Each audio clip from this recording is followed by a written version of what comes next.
Muy buenas noches a todos y a todas. Voy a comenzar esta charla del día de hoy con la lectura de un artículo de la doctora Ángela Marulanda que lleva por título La nueva generación de padres. Y dice así: somos de las primeras generaciones de padres decididos a no repetir con los hijos los errores de nuestros progenitores. Y en el esfuerzo por abolir los abusos del pasado, somos los padres más dedicados y más comprensivos, pero a la vez también los más débiles e inseguros que ha dado la historia. Lo grave es que estamos lidiando con unos niños más igualados, beligerantes y poderosos que nunca. Parece que en nuestro intento por ser los padres que quisimos tener, pasamos de un extremo a otro. Así pues, somos los últimos hijos regañados por sus padres y somos los primeros padres a quienes sus hijos regañan. Fuimos los últimos que le tuvimos miedo a los padres y los primeros que le tenemos miedo a los hijos. Somos los últimos que crecimos bajo el mando de nuestros padres y los primeros que vivimos bajo el yugo de nuestros hijos. Y lo que es peor, somos los últimos que respetamos a nuestros padres y los primeros que aceptamos que nuestros hijos nos falten al respeto. En la medida que la permisividad reemplazó al autoritarismo, los términos de las relaciones familiares han cambiado de forma radical, para bien y para mal.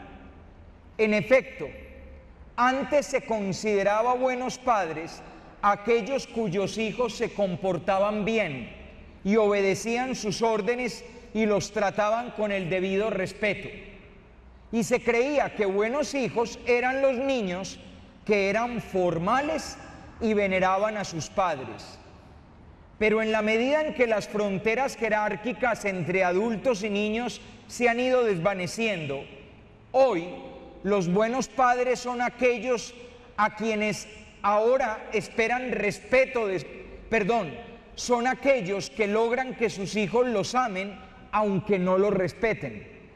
Y los hijos son aquellos quienes ahora esperan respeto de sus padres, entendiendo por respeto que les respeten sus ideas, sus gustos, sus apetencias, su forma de actuar y su manera de vivir.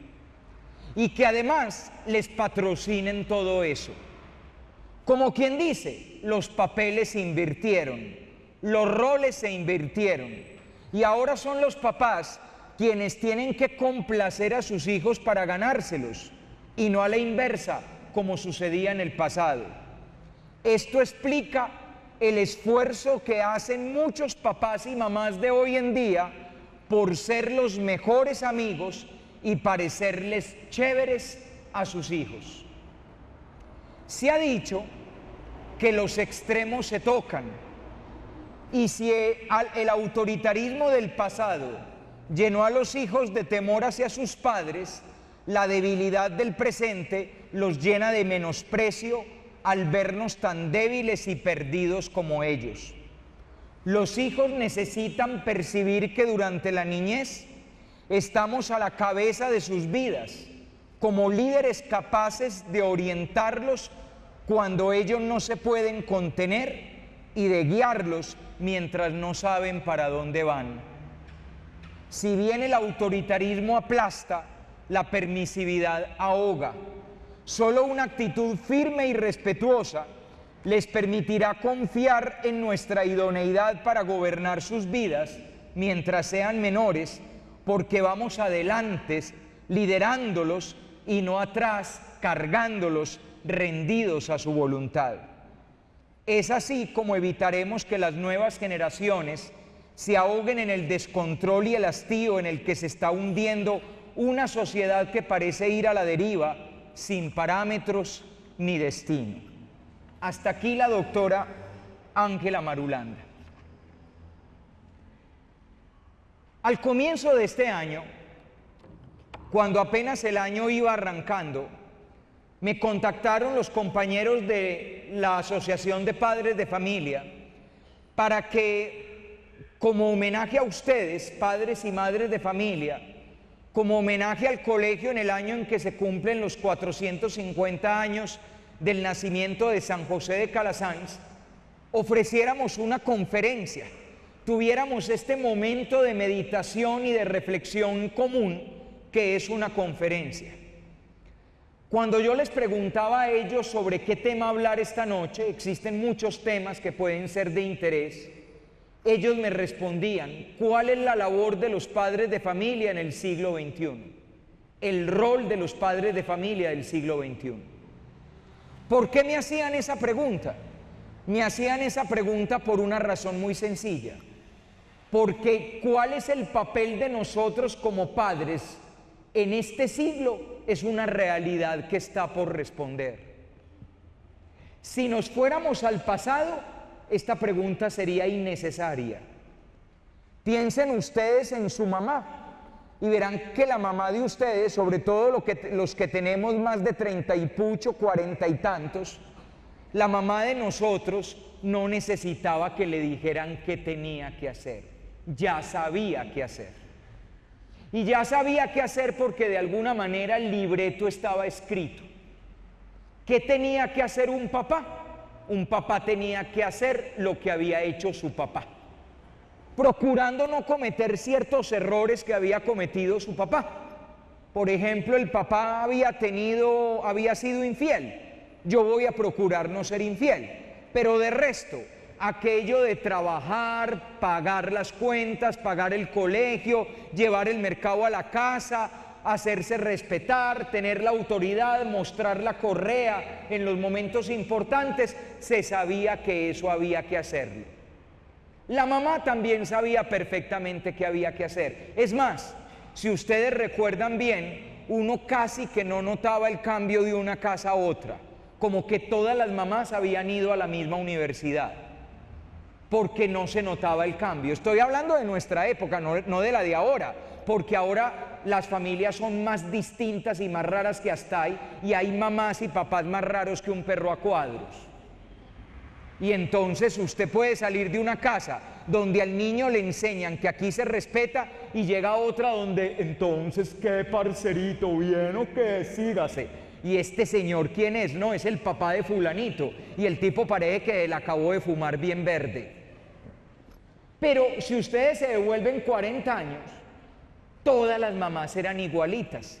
Típico caso: Sebastián Andrés. ¿Qué? ¿Qué no, señora? Todas iban a la misma universidad. Había que decir señora.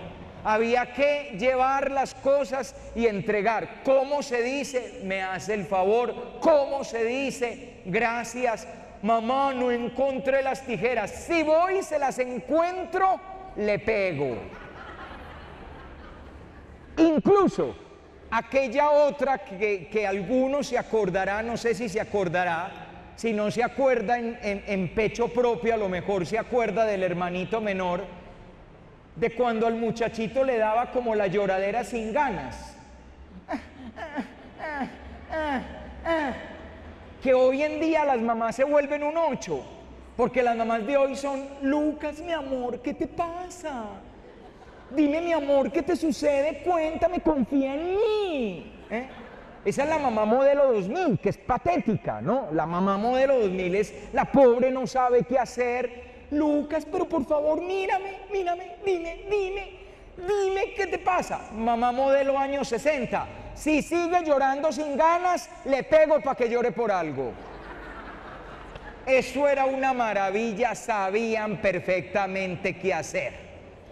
A usted le daban permiso de ir a dormir a la casa de su mejor amigo, y mientras iba en el carro para llegar a la casa del mejor amigo, las dos mamás se hablaban y se confabulaban. Hacele comer de todo, que él es muy caprichoso. Hoy llama, ¿sabes? A Juanpis le cae mal la verdura. Mejor si le das una hamburguesita. Esa es la mamá modelo 2000, ya les decía que es patética la pobre. Está totalmente manejada por el muchachito. La mamá modelo 60 llamaba, hacele comer todo, y si no se lo come me decís y yo voy y le pego. Y si se está portando más mal, pegale vos que tenés permiso. Eran igualitas, lo levantaban a uno a las 7 de la mañana para ir a misa de 8 y hay del que proteste. Y me hace el favor y se me arregla bien. Nada de ir con los calzones caídos por acá, mostrando los boxers como para que las muchachitas se emocionen, nada. Bien vestidito, bien arreglado. Antes se sabía perfectamente qué había que hacer. Hoy en día, ¿qué hacemos? Ya no es tan claro. Entonces nos podemos hacer un montón de preguntas. ¿Damos permisos o no damos permisos? ¿Qué hay que hacer? ¿Somos exigentes o somos comprensivos? ¿Nos volvemos papás con autoridad o nos volvemos papás cheverongos, amigos, parceros, cómplices? Vení, contame que estuviste con tu novia, qué, cómo fue, decime, fresco, parce y tal. ¿Qué está bien y qué está mal? ¿Qué se usa hoy y qué no se usa? Ese es el fondo de la pregunta que los de la asociación me decían. ¿Cuál es el papel de los padres de familia en el siglo XXI? ¿Cuál es el papel de la familia en el siglo XXI? Como subtítulo a esta charla de esta noche, a este compartir de esta noche, yo he llamado esta charla Retos para la familia del siglo XXI, los retos a los que nos vamos a enfrentar. Es evidente que el final del siglo XX y el comienzo del siglo XXI nos ha traído realidades totalmente nuevas. Hace 20 años no nos imaginábamos cosas que hoy estamos viviendo. Piensen ustedes, hace 20 años, 1986, no teníamos celulares. Y hoy en día estamos inundados de celulares. Cuando aparecieron los primeros celulares por allá en la década del 90, ¿se acuerdan? Los tenían uno o dos que habían pagado un montón de plata por él. ¿Qué iban a saber esos pobres que pagaron más de 1 millón de pesos por un celular del tamaño de una panela? ¿Qué iban a saber que unos años después lo regalaban casi que por cualquier bobada que uno compre, le enciman el celular y le añaden minutos? No, hombre, uno no sabía eso. Es más, ¿qué se iba a imaginar 1986? ¿En cuántas casas de ustedes había un computador? No había. Todo lo contrario, uno que otro colegio muy pinchado mostraba 10 computadorcitos que los muchachos de vez en cuando podían tocar. La primera sala de computadores bien jalada de este colegio es de la década del 90. En 1986 todavía no sabíamos que el computador iba a ser tan común. Hoy en día ustedes se descuidan, traen acá un computador portátil, lo abren y a lo mejor hay internet inalámbrico. Y aprovechan la charla del padre Juan Jaime para con la cámara del computador filmarla y enviársela a una amiga en Estados Unidos. Eso es una realidad que ni nos imaginábamos hace 20 años. Todo ha cambiado y ha cambiado a grandes velocidades. Pero lo único que cambió en estos años no fue la tecnología, cambió un montón de cosas más. Hemos cambiado las personas, ha cambiado la sociedad, han cambiado las instituciones, han cambiado los colegios, han cambiado los niños, han cambiado los jóvenes, hemos cambiado nosotros. Con todo lo que ha cambiado, una de las instituciones más golpeadas por el cambio ha sido la familia. Aunque todavía hoy en día deben existir familias de esas de toda la vida, donde los niños le dicen señora a la mamá y señora al papá, donde la palabra del papá es la última palabra, donde los hijos obedecen y donde los padres guían, aunque deben existir, yo me imagino que deben existir. Sin embargo, seamos sinceros, hoy en día las familias han cambiado de una manera radical. Hoy asistimos a familias nuevas, con nuevos estilos y con nuevas realidades. Por ejemplo, yo pienso en la época en que yo era alumno. En la época en que yo era alumno, los compañeritos míos que tenían papá y mamá separados eran una minoría. Yo me atrevería a decir que en mi salón de clase, que yo tenga memoria, había uno. Hoy en día no son una minoría. Casi que podríamos decir que podrían ser, en algunos casos, una mayoría. Y no estoy diciendo que eso sea malo, no estoy haciendo un juicio de valor. Simplemente estoy diciendo que es un cambio, que era algo que hace 30 años no existía y que hoy en día existe. Hoy en día existen familias monoparentales y son muy comunes las familias monoparentales. No únicamente porque papá y mamá se separaron y el niño o la niña vive con solamente uno de los dos, sino porque uno de los dos ni siquiera existe.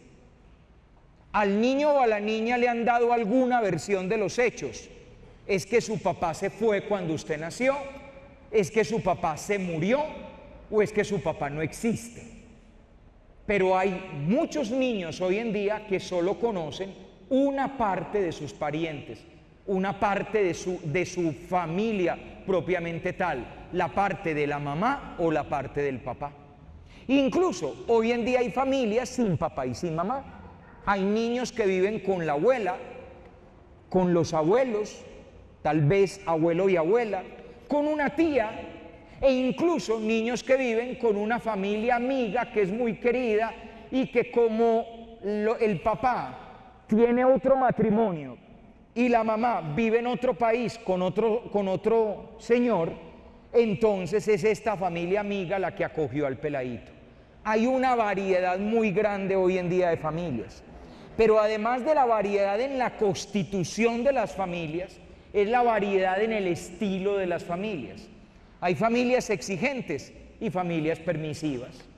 Hay familias donde no se puede tomar trago y familias donde se toma trago. Hay familias donde la fe es muy importante y hay familias donde ni siquiera se habla de ese tema. Hay familias donde lo más importante, Federico Augusto, es que usted me responda en el estudio. Y hay otras familias donde ve a ver mi hijo cómo pasa, que eso es para cumplir un requisito. Hoy en día no hablamos todos el mismo lenguaje. Si nos devolvemos 20 y pico, 30 años en la historia, la mayoría de los papás eran igualitos. Y como eran igualitos, la mayoría de los papás repetían los mismos discursos. Típico discurso de papá. Venga, John Jairo. Vea, mi hijo. ¿Cuánto hubiera dado yo por tener las oportunidades que tiene usted? Yo me tuve que venir del pueblo por la violencia. Yo no alcancé sino a estudiar hasta cuarto de bachillerato. Eso que ustedes llaman ahora, ¿cómo es que es? Noveno, eso. Y me tocó ponerme a trabajar. Y lo que hoy tenemos es fruto del trabajo. Vea, donde yo hubiera tenido la oportunidad que tiene usted. Usted está terminando en un buen colegio, va a poder entrar a una universidad. Vea, mi hijo, vea, John Jairo. Aproveche la oportunidad que le está dando. El estudio es la única riqueza que nosotros los padres le podemos dar a los hijos. Discurso perfecto de papá modelo 60, todavía modelo 70. Hoy en día hay papás que repiten ese discurso. A lo mejor alguno de ustedes se lo dio a Andrés Ignacio después de la entrega de notas el último periodo. Llegó y le echó la cantaletica de que sin estudio uno no hace nada en la vida. Pero también existen hoy en día los otros que son los frescotes y ¿qué? ¿Cuántas te vas tirando? 3. Yo me tiraba 5. Mijo, eso es de familia, fresco, esos curas joden mucho. No les pare bolas. No, eso a fin de año ponemos una tutela, eso arregla. No se preocupe. Eso hay un decreto que dice que no se puede perder. Creo, fue que me lo imaginé. Bueno, no sé. Y si no lo inventamos. Hoy en día manejamos criterios distintos. Piensen hace 30 años. La muchachita, este ejemplo, sobre todo las mujeres me la van a entender. Usted, que hoy tiene 40 y tantas, recuerde cuando estaba de novia y tenía 16. Y llegó el novio que tenía 18, 19. Doña Adela, Mucho gusto, ¿cómo está don Jacinto? Vea, es que además iba acompañado por la mamá para darle respaldo a la cosa. Es a ver si permiten que Lady vaya a la pintada de la finca de nosotros este puente. Llegaba el papá y lo miraba así: joven, ¿y con quién van a ir? Entonces respondía ya la mamá: don, mire, va con nosotros, va a estar mi esposo, voy a estar yo, va la abuela Lucrecia, además la niña va a estar en la parte de la casa de las niñas y el muchacho va a estar. Eso era una maravilla, ponían una tabla en la mitad de la sala. Eso estaba claramente delimitado, y con todo y eso, y todas las prevenciones y todas las seguridades, y yo veré, joven, usted me responde, mire cómo se la entrego y tal, con todo y eso, antes de acostarse, la mamá se iba para la pieza de Lady y le decía: mire, mi amor, mire, los hombres llegan hasta donde la mujer lo permite. Nunca se le olvide, es usted la que se tiene que hacer respetar. Tranquila, mami, tú me has enseñado, tú me has dado el ejemplo y tal. Hoy en día tenemos eso igualmente claro. Les garantizo que no. Les garantizo que hay unas familias que sí, donde va la mamá y le dice: ve a Tatiana, me hace el favor y no deja que ese filimisquito me le acerque más la mano encima de la rodilla. Existen mamás así. Hay otras, yo me atrevería a decir que hoy en día son la mayoría, que hacen fuerza para adentro. Ay, mira dónde lleva la mano. Y entonces le dice el marido: decile algo. No, decile vos. No, yo no me atrevo. Ay, yo tampoco. Como es de brava la niña, capaz de que me deje de hablar.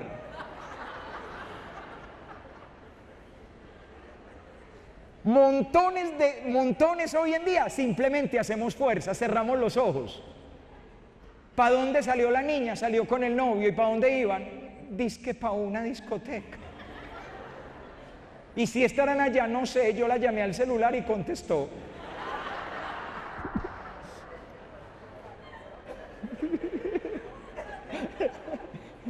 Entonces, y todavía, para colmo, hay unas terceras, no solamente esas son las que hacen fuerza, hay otras que le echan ojo al novio de la niña.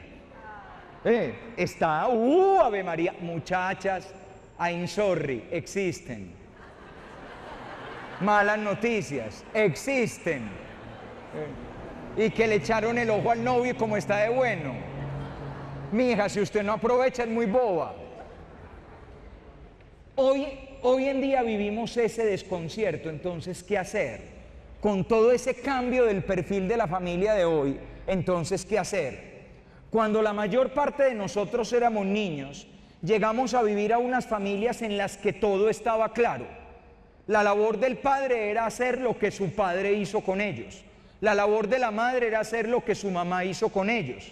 La familia tenía como misión ser la célula fundamental de la sociedad, el espacio básico para la enseñanza de la fe, de los valores cívicos, del amor a la patria, de las normas de urbanidad, de los usos y costumbres de la región. Todo ese montón de cosas se aprendían en la familia. El primer lugar del mundo donde te dijeron que cuando tomaras sopa no podías hacer bulla con la cuchara y con la boca fue en la familia. Porque cuando vos llegaste, no se sorbe.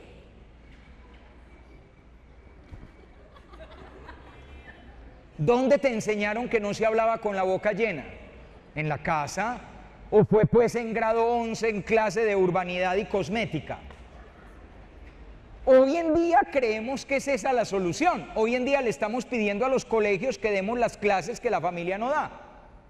Entonces, que en el colegio le enseñan al muchachito a vestirse, a comportarse, a hablar, a no decir que hubo marica, que más de ahí marica, entonces que más de... Entonces, que en el colegio le exijan. ¿Dónde le daban a uno su golpecito en la boca por grosero? En la casa. ¿Dónde le decían a uno no se suben los coditos en la mesa? En la casa. ¿Dónde le enseñaban a amarrarse los zapatos? En la casa. Y a gritar ¡Viva Colombia! En la casa. Y a sentirse orgullosos de ser paisas, comer chicharrón y por la noche frisoles con coles para tirarse unos vientos bien horrorosos. En la casa. Todo eso, todo lo que era la cultura. Además, el rosario no había que enseñarlo en el colegio, el rosario se aprendía en la casa. Y el 3 de mayo, si en la hora de mi muerte el demonio me tentare, yo le diré que no tiene parte conmigo, porque el día de la Santa Cruz dije 1000 veces Jesús, Jesús, Jesús, Jesús, Jesús, Jesús, Jesús, Jesús. Y uno terminaba diciendo Susge, Susge, Susge. Todo eso era en la familia. Podíamos decir de alguna manera que el currículo de la familia, es decir, lo que había que enseñar, era claro. La niña y el muchacho se casaban y sabían qué tenían que hacer. Los papeles estaban asignados, sabían perfectamente qué hacer. Hoy en día, Jorge, ¿Qué pasó? creo que estoy embarazada. Uy, ¿qué hacemos? No sé, vaya pregunte, porque no sabemos. ¿Y cómo lo vamos a cuidar? ¿Y van a hacer en el agua o hacemos ejercicios para que nazca mejor? ¿Y vamos donde quién y que nos aconseje quién? ¿Y le ponemos música de Mozart mientras está en el vientre o más bien reggaetón? ¿Vos qué pensás? No sabemos, hoy en día estamos averiguando a ver qué hacemos. Hoy la familia no tiene tan clara su misión. Tal vez nunca antes había habido tantas conferencias, artículos de prensa, revistas y libros procurando enseñar a los padres a ser buenos padres. Para no ir más lejos, ustedes mismos, pobrecitos, ¿cuántas conferencias se han tenido que aguantar enseñándoles sobre la familia? Les garantizo que más de uno lleva sus 2 o 3, y pa' colmo conmigo, pa' más inri. Deben estar ya más mamados que chupo de orfelinato. En cambio, yo recuerdo cuando yo estudié aquí mismo, en este mismo lugar, y repaso todo mi bachillerato y no hubo ni una sola charla para mi mamá enseñarle a ser mamá. Cualquiera le enseña a mi mamá a ser mamá. ¿Qué? Ella que es general de 3 soles. Para enseñarle a ser mamá no era necesario. Hoy en día hay revistas, hay artículos. Ángela Marulanda, Ani de Acevedo, cómo crecer con nuestros hijos, cómo orientar a nuestros hijos, cómo vivir con un adolescente y no morir en el intento, cómo superar la adolescencia de mi hijo, cómo aguantarme a mi hija en los años de la adolescencia, cómo vivir la relación de pareja sin autodestruirnos, cómo acompañar al bebé a crecer, cómo hacer estimulación temprana, cómo evitar los traumas, cómo manejar. Nunca antes había habido tantos recursos y tanta literatura sobre cómo ser padres. Y sin embargo, a pesar de eso, vivimos en una época en la que los especialistas suelen señalar constantemente que el problema más serio de la sociedad, y en particular de los niños y de los jóvenes, es la crisis por la que pasa la familia. Gran parte de los problemas de la sociedad parecen tener su origen en fallas de la familia y además podrían tener su solución si la familia funcionara mejor. De tal manera que podríamos decir lo siguiente, que la familia es aquella realidad que explica gran parte de los sufrimientos de los niños y de los jóvenes de hoy y de la fractura de muchas realidades sociales, de muchas realidades propias del tejido social. También al mismo tiempo, devolviendo la idea, se puede plantear que si la familia es la fuente de muchas dificultades, la familia es la posibilidad de solución de muchas realidades que hoy nos duelen. Y que por lo tanto, cuando se habla tanto a los papás, cuando se les llama escuela de padres, cuando se programa una conferencia más, una charla más, un libro más, una revista más, en últimas es porque estamos apelando a la mejor parte de la humanidad que tenemos. Cuando miramos a nuestro alrededor vemos que el recurso más bello que tenemos para construir la humanidad es la familia y que no podemos desperdiciar ese recurso. Que la oportunidad más privilegiada para construir un mundo mejor y una humanidad mejor es la familia y que por difícil que sea, vale la pena que hagamos el esfuerzo para que esta familia de hoy, a pesar del desconcierto que vive, sea capaz de enfrentar los grandes retos del siglo XXI. Eso es lo que vamos a tratar en esta noche de hoy. Antes de desarrollar la temática, voy a hacer dos advertencias iniciales.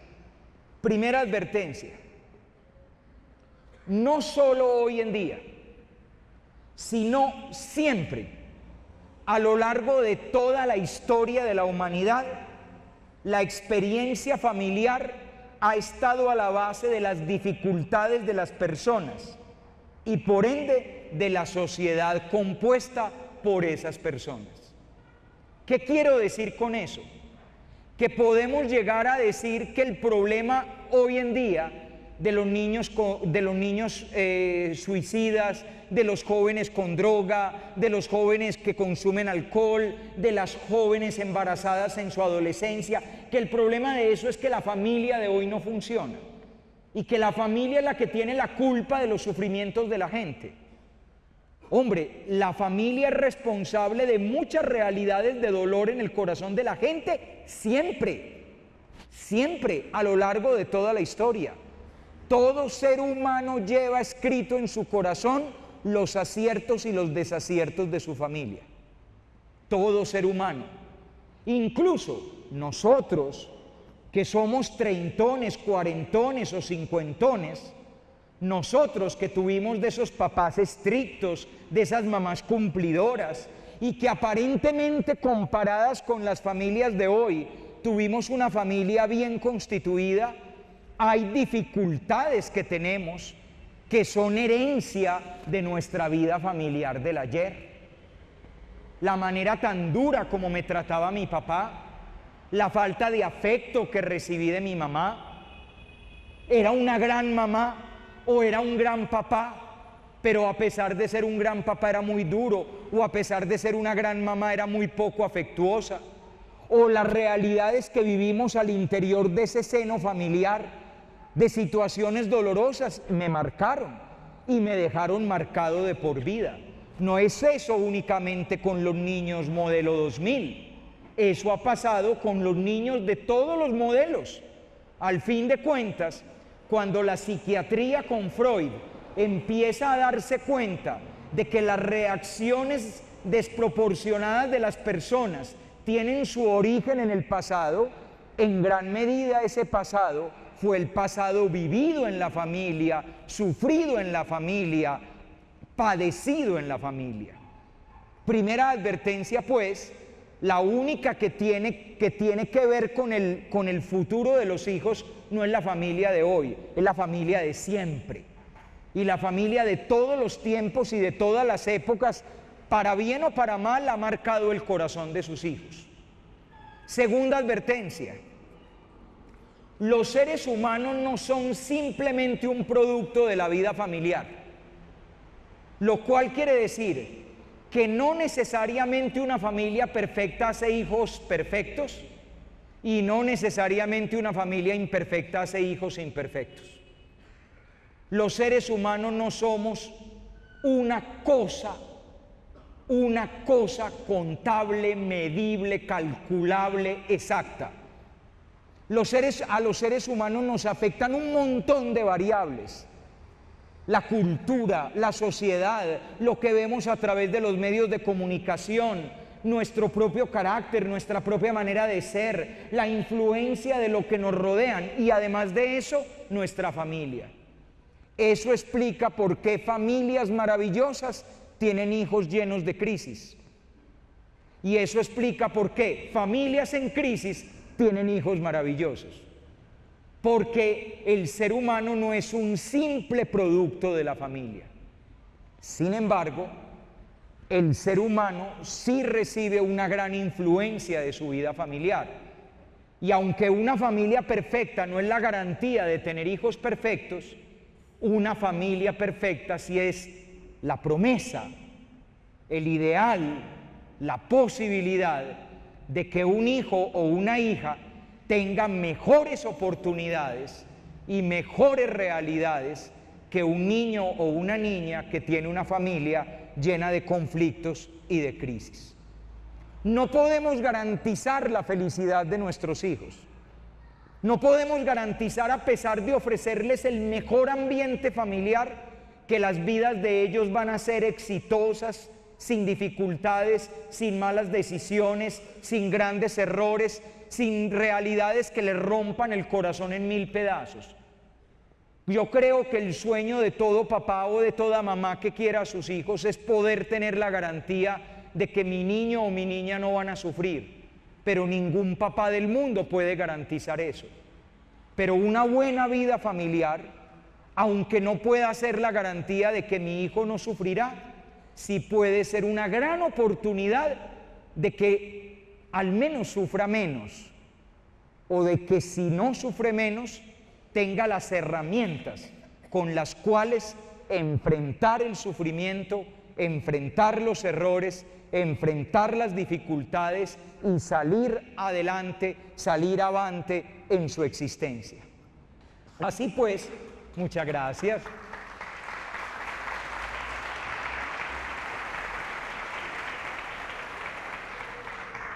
Con todo lo anterior, vale la pena pensar que ante los retos que nos plantea este nuevo siglo, la familia sí puede ofrecer una respuesta y una oportunidad. Y voy a hablar en dos partes, pelados. Las dos partes son las siguientes. La primera, voy a hablar de 5 grandes problemas del siglo XXI. 5 grandes problemas. Alguno dirá, ¿no hay 6? No, yo no sé si hay 6, puede haber hasta 20.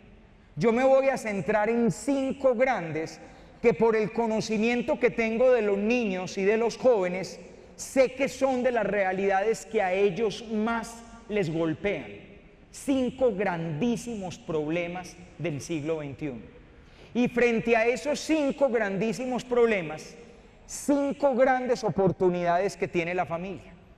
Les voy a proponer, vean, frente a esos 5 problemas que están gravitando sobre los niños y niñas de ustedes, sobre los niños y niñas de todos ustedes, les adelanto, no hay excepciones.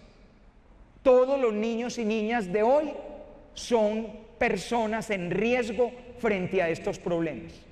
Yo no puedo considerar, nunca caigan en la ingenuidad de pensar que eso le pasa a los hijos de los demás. Eso le pasa a los hijos de cualquiera. No solamente a los hijos de los demás.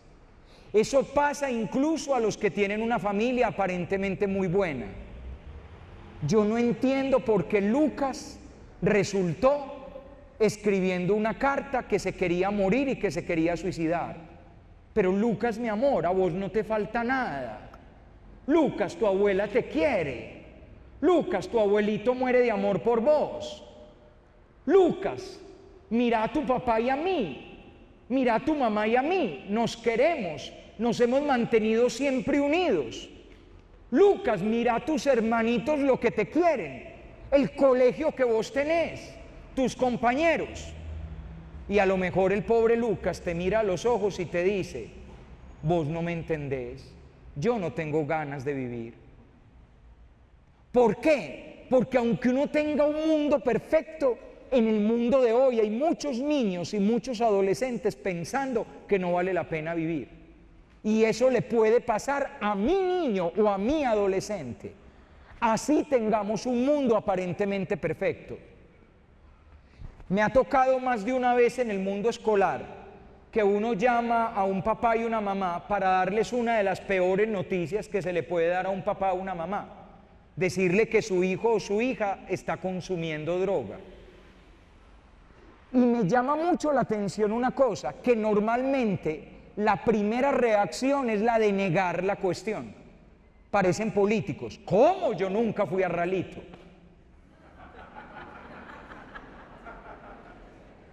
¿Qué? Yo ese señor ni sabía que existía. Droga, imposible. Mi hijo ni siquiera fuma. Vea, yo no lo llamé para hacer una acusación, lo llamé para ayudarle. Tenemos que sacar un hijo adelante. Mientras más se demore usted en aceptar que incluso su hijo puede tener un problema de esos, más se va a demorar en ayudarle. ¿Qué más quiere un drogadicto que una mamá y un papá que le crean todas las mentiras? Es más, es lo que más desea un drogadicto. Drogadicto que se respete siempre niega consumir droga. Acepta al fin cuando ya lo pescaron con el pucho en la mano, porque usted le puede pescar el pucho en el morral y dice que era de un amigo y que él se lo estaba guardando. Y que cómo le ocurre, mamá, pensar que, es más, son hasta capaces, son grandes artistas, le pueden llorar. Yo, mamá, ¿cómo le ocurre pensar eso? A mi hermano lo mató esta mierda. ¿Y usted cree? Sí, y usted está metiendo droga también. No le crea el cuento. Tapar la realidad, porque eso no le puede pasar a mi hijo, imposible. Mi casa está blindada. Ese problema a mi casa no entra. No caigan en ese error. Todos compartimos este planeta. Todos vivimos en este mundo. Y este mundo de hoy es un mundo conflictivo, un mundo que nos plantea problemáticas y desafíos a todos. Y tarde o temprano, los hijos y las hijas de todos ustedes tendrán que enfrentarse con los problemas y los desafíos de este siglo, sin excepción. No importa cuánto lo cuides, no importa que lo lleves hasta la puerta de la piscina y lo recojas en la misma puerta de la piscina, que lo dejes en la puerta de la casa de la novia y lo recojas en la misma puerta de la casa de la novia. Nunca podrás tener el control de todas las variables. Y tarde o temprano, tú, tu esposa, tu esposo, tu hijo, tu hija, todos en tu familia tendrán que enfrentarse con los grandes problemas del siglo XXI. ¿Cuáles son esos grandes problemas? Son muchas las situaciones de crisis que nos plantea el mundo actual. Sería imposible tratarlas todas y hacerlo de forma completa en este momento. Por eso voy a hablar de 5. Primera, la crisis de relación y de pertenencia. Segunda, la crisis afectiva. Tercera, la crisis de la imagen de uno mismo. Cuarto, la crisis ética. Quinto, la crisis de la espiritualidad. Ahí están planteadas 5 grandes crisis, 5 grandes problemas. Primero, la crisis de relación y de pertenencia. Una necesidad esencial del ser humano es la de sentir que pertenece a una comunidad, a un grupo, a una relación, a un conjunto de relaciones. Sin embargo, algo que nos ha traído el comienzo de este siglo es una profunda crisis en este aspecto de la pertenencia. Sentir que uno pertenece a. Sentir que uno pertenece a es de las cosas más importantes que hay en la vida. Si ustedes entran normalmente a una clase con niños pequeñitos, primero de primaria, segundo de primaria, verán que normalmente en las primeras páginas de sus cuadernos siempre está algo de este estilo. Pinta a tu papito, pinta a tu mamita, pon el nombre de tu papá, el nombre de tu mamá, cómo está conformada tu familia. Y los niños escriben, mi papá se llama Manuel, mi mamá se llama Marina, mi hermano se llama Jairo, mi hermana se llama Anabel y el perro se llama Lucas. Esa es mi familia. ¿Por qué se les enseña eso a los niños? Porque es el primer lugar de pertenencia de los niños. Yo pertenezco a la familia Molina Sanabria. Yo soy un Molina Sanabria. Es más, en las cosas que a mí me dicen me refuerzan esa pertenencia. ¡Uy! Tiene los típicos ojos de los Molina y el dedo torcido de los Sanabria. Tiene el geniecito del papá, no se le puede decir nada. Sí, mija, pero también tiene la testarudez de la mamá, ¿no? No tiene reversa. Y todo eso refuerza la pertenencia. Pero no solamente eso. Cuando somos pequeños, ¿qué más nos enseñan? El himno nacional, la bandera, el escudo, soy colombiano, me siento antioqueño, Antioquia Federal, ¡viva Antioquia! ¡Oh, libertad que perfumas!, etcétera. Todo eso son sentimientos de pertenencia. Hoy en día pasamos por una crisis de pertenencia. Y esa crisis de pertenencia se nota en todo un montón de signos. Nada más, para no ir más lejos, la semana pasada la prensa nos traía la noticia de un gran escritor que ya no quiere pertenecer a esta mala patria que es Colombia. Ven, ese escritor es un escritor, aunque nació en el siglo pasado, es un escritor que piensa como piensa el siglo XXI. Rompe los lazos de pertenencia. Uno no se imagina a Tomás Carrasquilla dejando de ser colombiano o dejando de ser antioqueño. Uno no se imagina a F. Gómez sintiéndose aburrido de haber nacido en Antioquia, ni siquiera Porfirio Barba Jacob, ni nada por el estilo. Sin embargo, hoy en día sí es común que alguien llegue y diga, yo no quiero ser colombiano. ¿En qué se nota esta pérdida de la relación y de la pertenencia? Digamos algunos elementos. Primero, pérdida del sentido de pertenencia a cualquier cosa, a personas, a instituciones, a nacionalidades, a proyectos comunes. A la gente le cuesta hoy sentirse identificada con algo o con alguien. Hasta en las relaciones interpersonales cuesta mucho establecer una relación de yo soy para ti, tú eres para mí. No, yo estoy contigo ahora y veremos, ¿no? Pues por el momento, pero después no sé. Pero no es necesario establecer un gran lazo entre tú y yo. Pero lo mismo pasa con las instituciones. De verdad me siento miembro de este colegio y me siento orgulloso de ser de este colegio y tal. ¿Saben quiénes sienten eso con mucha claridad? Los niños muy pequeños o los de último año que ya se van a ir. Esos que ya se van a ir le empiezan a tomar fotos al colegio y ahí sí el escudo y ahí sí el himno. Pregúntenle al de octavo. Estoy mamado. ¿En el colegio, joven? No, mamera. Porque está en plena crisis de pertenencia. Es más, está mamado en la casa. En esta casa joden mucho. Mi papá no me comprende, mi mamá no me entiende, mi hermano molesta y el perro me ladra. Y prefiero irme para la casa de los demás, o para el barrio, o para el parquecito de la urbanización. Fíjense que el niño de hoy vive muy fuera de la casa, porque siente que pertenece más a lo que está fuera de la casa que a lo que queda dentro de la casa. Hay una gran crisis de pertenencia. Además de esto, se ha perdido calidad y calidez en las relaciones. Las relaciones son de menor calidad, pasamos menos tiempo juntos, nos dedicamos menos tiempo para conocernos, para escucharnos, para estar los unos junto a los otros. Piensen ustedes todas las horas que tenía una madre modelo 60 al lado de su hijo o de su hija. Piensen que la madre de hoy tiene muchas menos horas al lado de su hijo o de su hija. Nada más eso. Y no estoy diciendo que eso sea bueno o que eso sea malo. Simplemente estoy haciendo una constatación. La mamá de los años 60 tenía por profesión mamá. Se levantaba con los hijos, despachaba a los hijos, los acompañaba a la puerta a coger la rierita del colegio, los recibía a mediodía, les servía el almuerzo, les cuidaba la siesta, los volvía a despachar para el colegio, los volvía a esperar en la rierita a las 4 y pico de la tarde, les daba el algo, hacía la tarea con ellos, rezaba el rosario, veían la telenovela, le daba la comida y los acostaba. Entonces se conocía al hijo al derecho y al revés.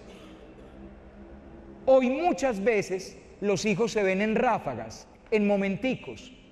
Por un lado nosotros estamos muy ocupados, tenemos otras actividades, tenemos que viajar, tenemos negocios, tenemos una conferencia con el padre Juan Jaime en el colegio, en fin, ven, lo friegan a uno y no puede llegar uno a la casa a estar con los hijos. Y fuera de eso, los hijos son, ¿qué hubo, mamá? Hasta luego. y se van para la calle, se meten a la pieza, están en el computador, mami, quiero estar solo, mami, dame mi espacio, dame mi espacio.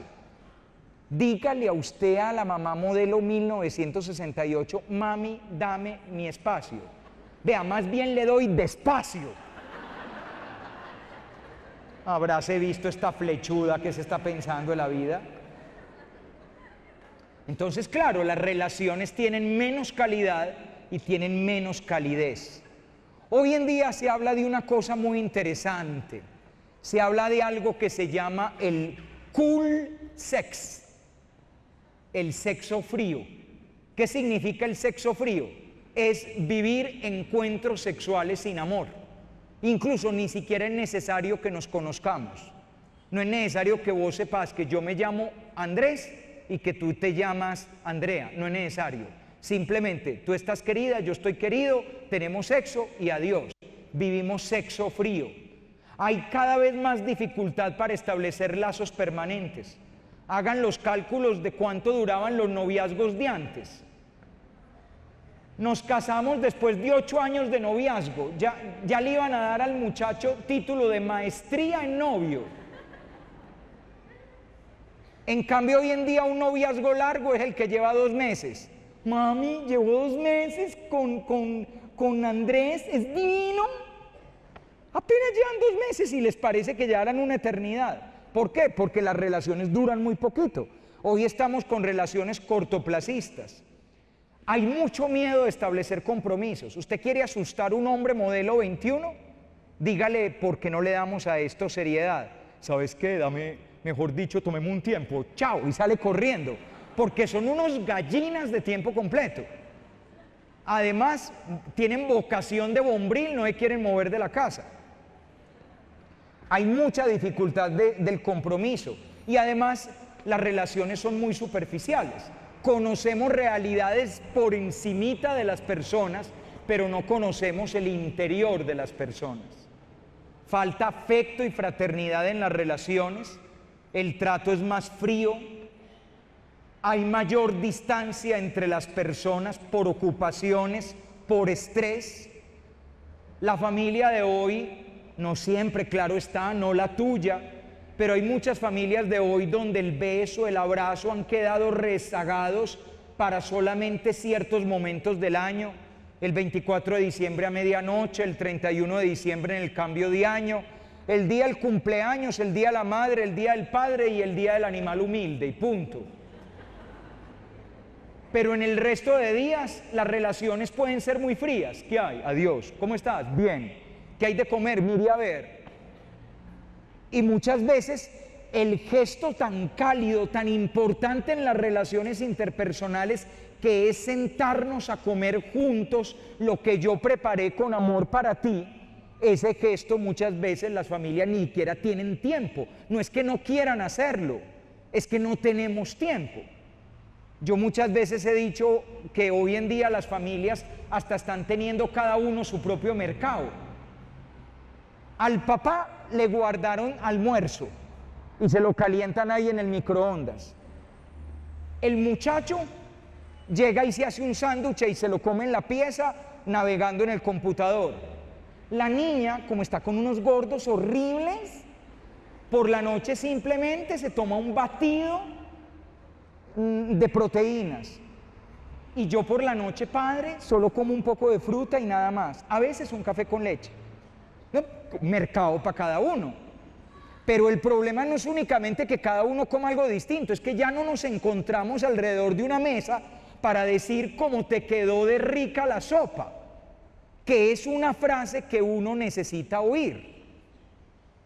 Ya no hay la oportunidad de que el niño se levante y diga, mamita, no hay más carne, y que la mamá traiga otro pedazo de carne, el niño le chante un beso lleno de salsa, lo más de lindo. Muchas veces eso ya no se puede, porque el muchachito tiene la boca llena de salsa, pero el sándwich que él se hizo. A la relación se ha enfriado, desaparecen los gestos de afecto que había antes, además porque algunos dan oso. Pues uno en octavo despidiéndose del papá de beso, con los amigos ahí mirando, Uy, nenita, le quebró el brazo. Por eso, no sé en tu casa, me imagino que en tu casa no. Y en tu casa tu hijo adolescente te dice, Mamita, y al papá le dice, papito. es posible. Pero hay casas donde el muchacho al papá le dice, entonces, ¿Qué, Germán? ¿bien o qué? Y a la mamá le dice, entonces, ¿qué, Marina? Y no es lo mismo que a uno le digan, papito, te amo, que entonces, bien, viejo Germán, Que vamos a decir Jeremy, ¿ok?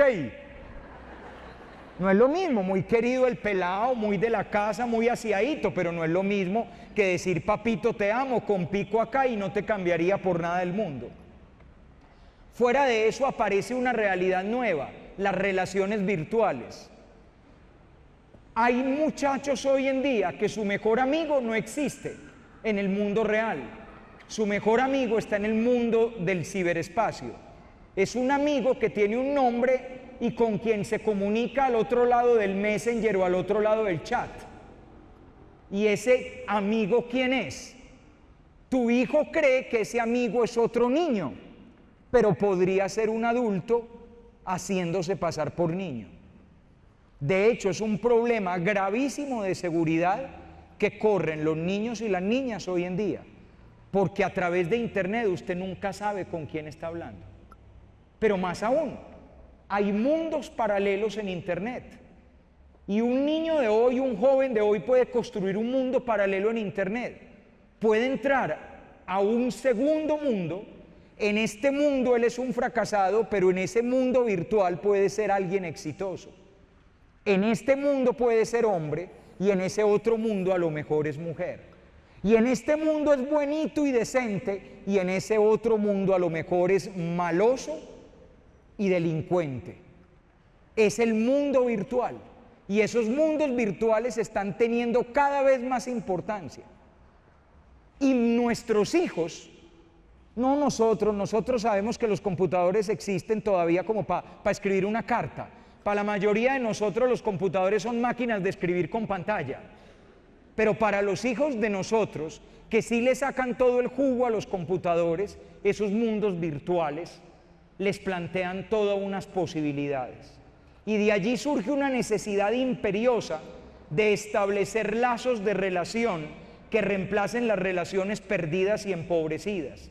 Y por eso muchos niños de hoy tienden a buscar pandillas, grupos de amigos, experiencias afectivas, experiencias sexuales precoces para poder pertenecer a algo o a alguien de alguna manera. Segunda crisis, la crisis afectiva. Otra necesidad es la necesidad esencial de sentirnos amados y sentir que nos hemos realizado en el amor, lo cual hace sentir que la vida de uno está justificada. Es decir, que la vida de uno vale la pena. Uno siente que la vida de uno vale la pena cuando la vida de uno tiene amor. Ahora, ahí estamos viviendo hoy en día una grave crisis, con al menos las siguientes características. Hay experiencias familiares de mucha infelicidad, de mucho desafecto y de mucha soledad.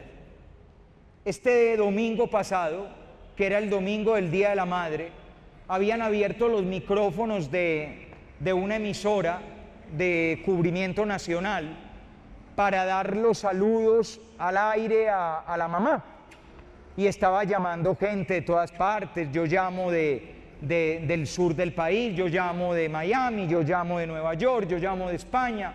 Un saludo para mi mamá que vive en tal parte, que la amo. Y entre todas las llamadas me impresionó la llamada de una señora. Y la señora llamó para decir que su mamá nunca le había dado amor. Evidentemente el periodista no se esperaba esa respuesta, no se esperaba esas palabras. Era el Día de la Madre, no te tires la fiesta. Todo el mundo está diciendo al aire las frases de siempre: madre no hay sino una, como el amor de madre no hay ninguno, después de Dios viene la mamá, en fin. Y sale esta persona, pero esa es una realidad. Y esa realidad es una realidad cada vez más común. En el pasado Algunas personas con mala suerte les tocó una mamá poco afectuosa, poco dedicada, poco entregada. Pero hoy en día son cada vez más los niños y las niñas que tienen que soportar el afecto, el desafecto, la falta de atención, el descuido, el abandono, incluso de sus madres. Y digo incluso de sus madres porque las madres eran las que normalmente nunca fallaban. De alguna manera estábamos acostumbrados a que el papá podía fallar, pero la mamá no fallaba. Y sin embargo, a muchos niños, niñas y jóvenes de hoy, hasta la mamá les falla. Y claro, cuando la mamá falla, cuando el papá falla, cuando la vida familiar falla, cuando el amor original, que es el amor de la familia, falla, el corazón queda lleno de sufrimiento y de soledad. Sentimiento intenso y doloroso de triunfar en otros aspectos de la vida, pero de haber fracasado en el campo afectivo. ¿Cuántas personas hoy en día sienten el orgullo de triunfar en la empresa? He escalado puestos, he alcanzado unas posibilidades económicas, pero afectivamente no me siento bien. Por el machismo de nuestra sociedad, esa realidad le sucede a muchas mujeres exitosas que han escalado puestos en las empresas, pero que el precio que han pagado por su éxito profesional es llegar a un apartamento hermoso, pero solitario, porque no tuvieron la oportunidad de ser verdaderamente amadas por un hombre que tuviera el coraje y la valentía de amar a una mujer exitosa. Y claro, ese es un dolor, y un dolor muy grande. Aparición de una mayor exigencia en el campo afectivo. El simple hecho de tener esposo e hijos ya no llena el corazón. La gente de antes se llenaba más fácil. Uno tenía un esposo y mientras no fuera muy neciecito, servía. Y uno tenía unos hijos y ya eso llenaba la vida. Es más, típica frase de mujer de hace 30 años. Los hijos son la alegría del hogar. Ay, es que los hijos llenan el corazón de una. Yo lo único que le pido a mi Dios es el amor de los hijos. Hoy en día eso, pues sí, los hijos muy queridos, pero uno le pide más a la vida. Le pide que los hijos existan, pero que además amen, que no solamente existan. La mamá de antes, el hijo podía estar en la cárcel y eso ya le llenaba el corazón. En cambio, hoy uno se aguarda que el muchachito se acuerde que hoy estoy cumpliendo años. Y que el muchachito tenga como un detallito. La señora de antes le bastaba con tener esposo. Hoy queremos que el esposo nos ame. El señor de antes le bastaba con tener esposa y que cocinara y arreglara la ropa. Hoy necesita que haya una relación afectiva. Y eso, fíjense, lo que estoy diciendo no es negativo, todo lo contrario, hemos crecido. Ya no nos conformamos con una relación en blanco y negro, sino que queremos una relación profunda. Pero claro, al exigir más, tenemos menos. El hecho de que la familia de hoy vive más hacia afuera y menos hacia adentro de sí misma, hace que se sienta menos plenitud afectiva en la vida familiar. Cada vez vivimos más afuera, los amigos de afuera, empezando por los hijos de uno. ¿Cuántas horas del día el hijo de uno se la pasa afuera? Casi que el mundo que mi hijo ama está más afuera que adentro, porque pasa mucho más tiempo afuera que adentro. A más de una le habrá tocado, a más de uno le habrá tocado que la niña le llega al colegio con la lágrima acá y usted le pregunta: Adriana Patricia, mi amor, ¿qué pasó? Mami, es muy duro. Pero, ¿qué pasó, mi amor? Cuéntame, yo soy tu amiga. Mami, es que Andrea, el novio, la traicionó. ¿Y entonces para qué está llorada? Ah, porque es que ella adora a Andrea. Y el mundo de ella es Andrea. La abuelita está enferma y no tiene esas lágrimas. Pero Andrea, su amiga, Sebas, el niño tan divino del salón, ¿cómo le hacen eso? A mí me parte el corazón. el mundo de afuera se vuelve más importante que el mundo de adentro. Y de ahí surge una necesidad muy grande de establecer nuevos afectos, nuevas experiencias sentimentales, con el problema de que si uno encuentra esos nuevos afectos, tiene mucho miedo de perderlos, y si no los encuentra, se hunde en el pesimismo. Mi vida no vale la pena, a mí nadie me quiere, yo me siento muy solo porque a mí justamente me tocó ser yo. Tercero, la crisis de la imagen de uno mismo. Para vivir nos ayuda mucho el sentirnos acogidos y bienvenidos por los demás, amados por los demás, pero es necesario vernos valiosos para nosotros mismos. Sin embargo, algo que está trayendo cada vez con más agresividad el mundo actual es la fractura de la imagen que uno tiene de uno mismo, es decir, lo que se ha denominado la crisis de la autoestima.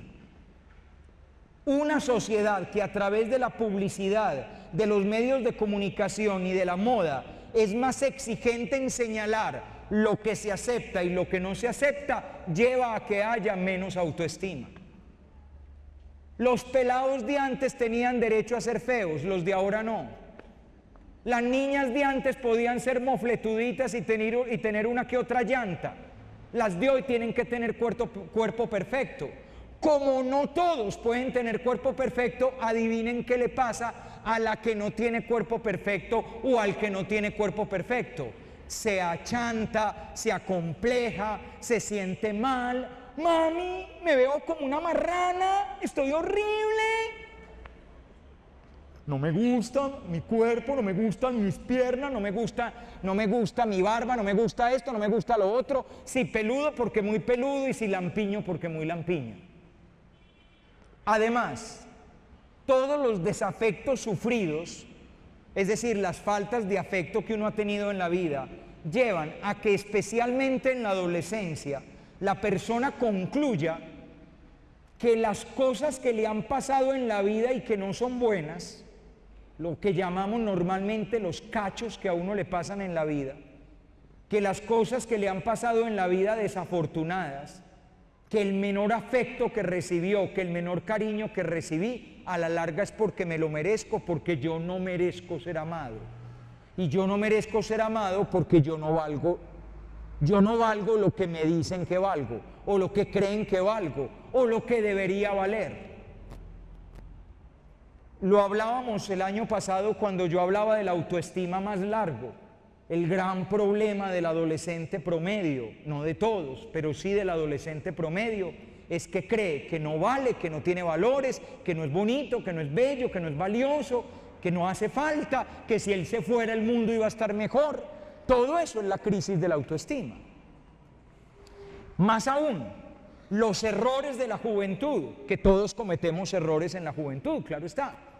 Los errores de la juventud, las dificultades, los dolores que uno tiene que sufrir, especialmente los dolores sufridos en la infancia, llevan a que muchas personas terminen haciéndose una imagen negativa de sí mismas.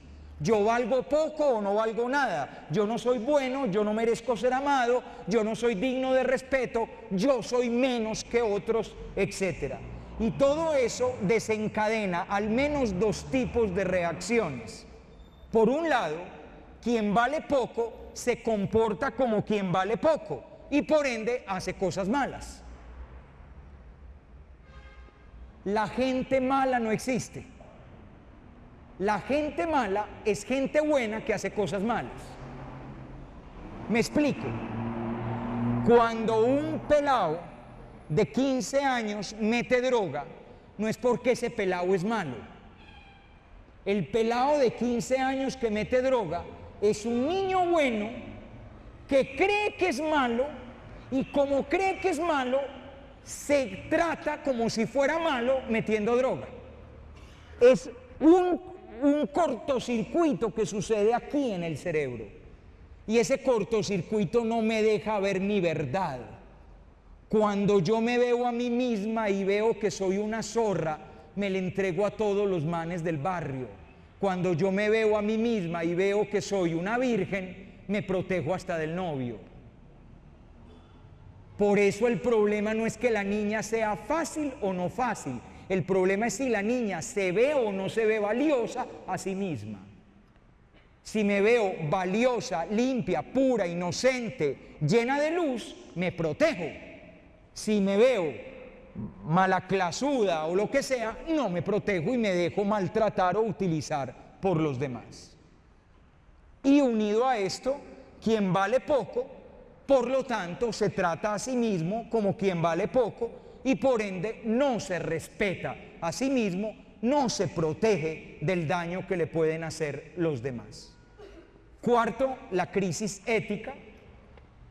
La gran diferencia que tenemos los seres humanos con las demás criaturas de este planeta es que nosotros somos la única criatura que lo que hacemos le podemos dar la calificación de bueno o malo.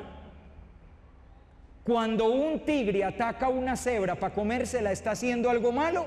No, el tigre está sobreviviendo, actúa según sus instintos. Los tigres que comen cebras no son malos. Pero cuando tú pateas a una persona, yo sí puedo decir que hiciste algo malo. Los únicos seres que tenemos ética somos los seres humanos. Las demás criaturas no tienen ética. Pero miren los problemas que aparecen hoy en día con la ética. Por lo pronto se manejan dos o más escalas de valores, los cuales suelen ser contradictorios entre sí.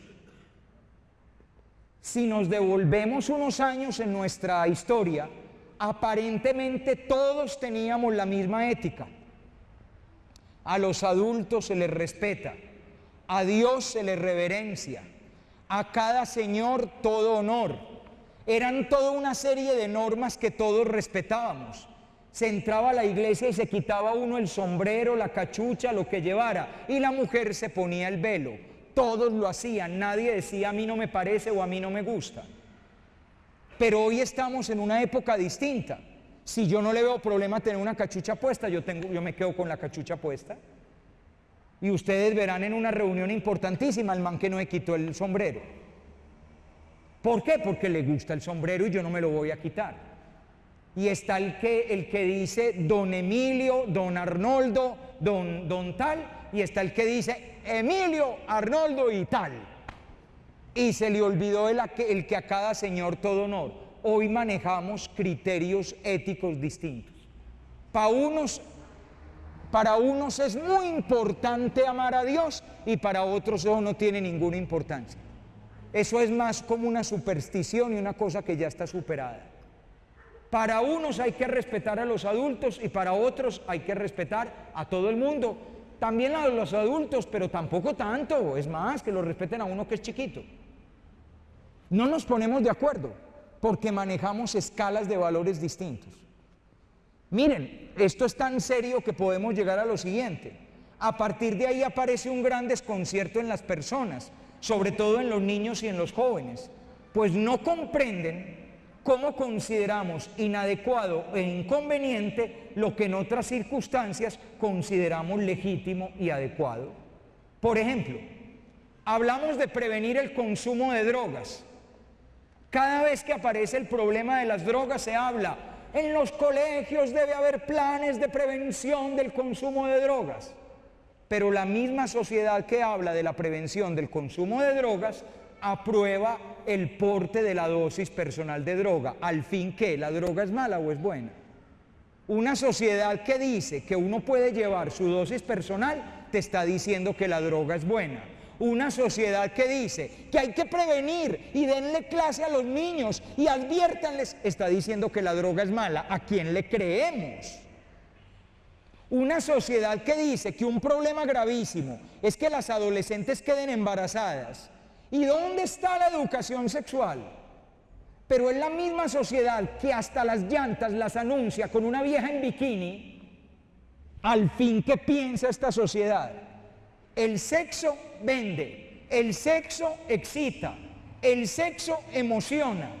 Aquí todo en este país se hace enfocando las cámaras de televisión en los senos de alguien o el trasero de alguien. Miss Yuca, la mejor cola del país y no sé qué. Pero cuidado, se embarazan las niñas.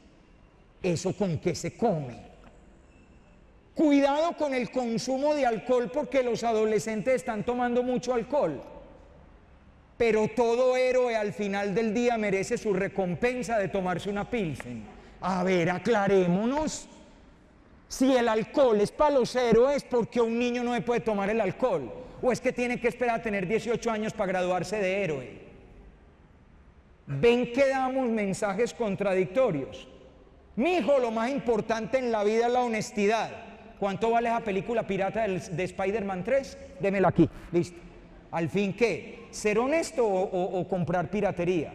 Ponete de acuerdo con vos mismo. El vivo vive del bobo. ¿De verdad tenemos claros unos valores y defendemos esos valores?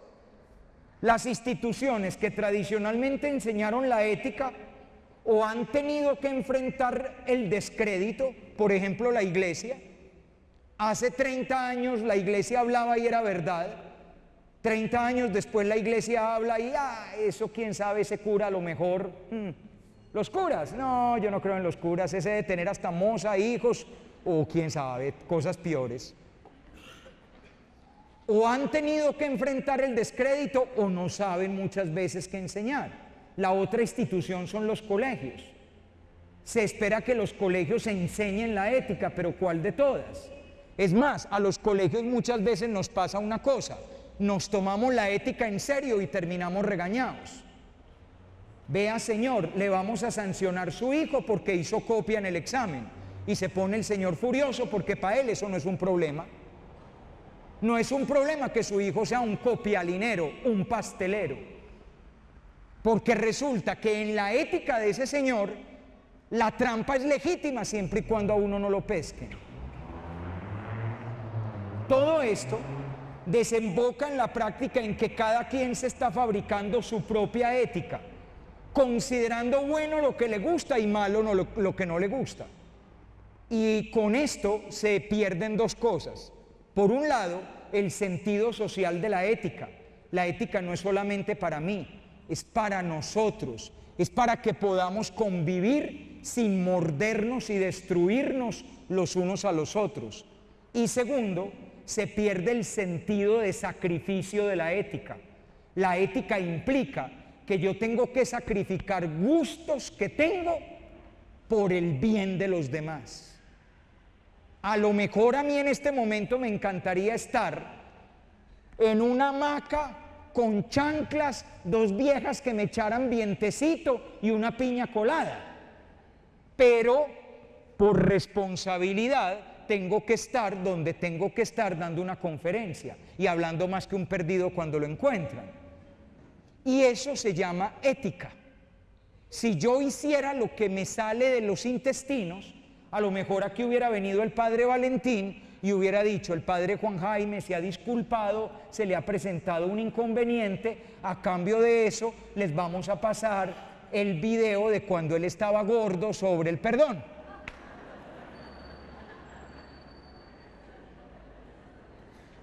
La ética implica un sentido social, es por el bien de todos, no solamente por el bien mío, y un sentido de abnegación y de sacrificio. Y por último está la crisis de la espiritualidad. La espiritualidad no es una dimensión meramente religiosa, sino una experiencia profundamente humana. No es el hombre por ser cristiano el que es espiritual, sino que el hombre y la mujer, por el hecho de ser hombres y mujeres, tienen una voz espiritual en su interior. Pero miren la crisis que hoy existe. Hay una tendencia cada vez más creciente a vivir una espiritualidad sin religión, lo cual implica renunciar a la riqueza histórica y a la posibilidad de vivir una fe en compañía con los demás. Cada vez está de moda que uno se fabrica su propia espiritualidad y no que uno participa de una experiencia común con los demás. Hay una tendencia a buscar una experiencia de Dios acomodaticia a mis propias necesidades y deseos, a mis gustos y caprichos, un Dios a la medida. Típica frase del hombre y la mujer de hoy: yo creo en Dios, pero tengo un concepto personal de Dios. Traducción: me hice un Dios que me quede cómodo. El otro el que le pone a uno exigencias, ese es muy exigente, ese es muy serio. Me fabriqué uno que puedo llevar de llavero, que tiene el tamaño de mis pasiones, eso es una berraquera. Un Dios del tamaño de mis gustos.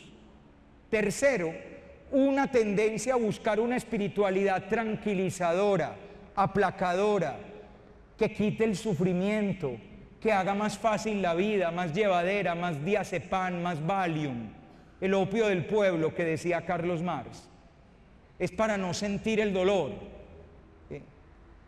Y les adelanto que la verdadera espiritualidad no quita el dolor de la vida. Te da fuerzas para enfrentarlo, que es distinto, pero no te arregla la vida, sino que la vida sigue siendo difícil. Y la vida sigue teniendo días buenos y días malos y días re malos. Pero hay un montón de personas buscando experiencias espirituales que como si fueran un diazepam me saquen feliz y contento. Y ya no tuve que pensar ni tuve que hacer nada. Y por último, todo lo anterior lleva a un gran desconcierto espiritual. No sabemos en qué creer. Las pocas experiencias de fe que tenemos las tenemos a corto plazo, por un poquito tiempo, me duran un mes, 2 meses, 3 meses. Hay gente que atraviesa Medellín y empiezan a ir a la misa del Padre Pepe porque habla muy rico, hasta que 3 domingos después el Padre Pepe dijo algo que no me gustó, entonces me voy a buscar otra. Ya me aburrí del Padre Pepe. Son experiencias de corto plazo. Soy incapaz de quedarme en un sitio para siempre. O me apunto a la cosa más llamativa que exista. Mientras más raro, más atractivo. O a buscar emociones espirituales en el consumo de sustancias. Uno se encuentra gente que te dice, pero además, en serio, mira, yo no te voy a negar, yo me meto un cacho de vez en cuando, pero es que cuando yo me meto un cacho, yo tengo una experiencia religiosa. Yo siento a Dios. No seas pendejo. Oiga, pero se lo creen, que es lo peor. La persona se lo cree. El consumo de sustancias o en los cultos de cuño más extraño del mundo, incluso los cultos más negativos. ¿Para qué adorar el bien si podemos adorar el mal? Parece ser que el mal es más interesante. Estos 5 crisis son 5 problemas, pero estos 5 problemas son 5 oportunidades para la familia. Tarde o temprano los hijos y las hijas de ustedes se van a enfrentar con estos problemas, si no es que ya se están enfrentando con esos problemas. Tarde o temprano los hijos e hijas de ustedes se van a enfrentar con el problema de sentir si pertenecen o no pertenecen a algo. Con el problema de si se sienten o no se sienten amados o amadas. Cuando tu niña o tu niño está como triste y te dice frases tales como mami, papi, me siento solo, me siento sola, en últimas te está hablando de esa crisis del amor, de esa crisis de sentirse amado o amada. Tarde o temprano tu hijo o tu hija se va a enfrentar a la crisis de la autoestima. Si valgo o no valgo, si soy bello o no soy bello, si mi vida tiene o no tiene sentido. Tarde o temprano se va a enfrentar a la crisis de la ética. ¿Qué es bueno y qué no es bueno? ¿Qué debo hacer y qué no debo hacer porque hace daño o porque no conviene? Y tarde o temprano tu hijo o tu hija se va a enfrentar a la crisis de la espiritualidad. Mamá, papá, ¿en qué vale la pena creer? ¿Hay algo o alguien en quien creer? ¿O definitivamente el ser humano está solo y no tiene a quien acudir? Estos 5 problemas nos señalan 5 oportunidades. Y yo muy rápidamente les voy a plantear la respuesta a esos 5 problemas.